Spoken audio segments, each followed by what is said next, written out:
The LG refrigerator error code 22 indicates an issue with the fridge's compressor stored relay, which occurs when the compressor is unable to cool the refrigerator and freezer. This error can be caused by a faulty main control board or a problem with the compressor stored relay. To fix the error, start by inspecting the main control board.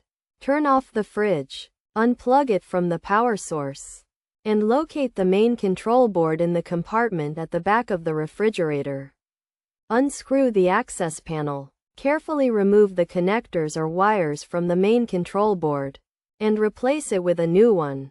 Reattach all the connectors. Close the back panel. Plug the fridge back in and turn it on. Alternatively, replace the compressor stored relay by switching off the refrigerator, unplugging it, and unscrewing the back panel to locate the compressor. Remove any wires connected to the relay. Detach it from the compressor and replace it with a new one. Once the new relay is in place, reattach all the wires and turn the refrigerator back on.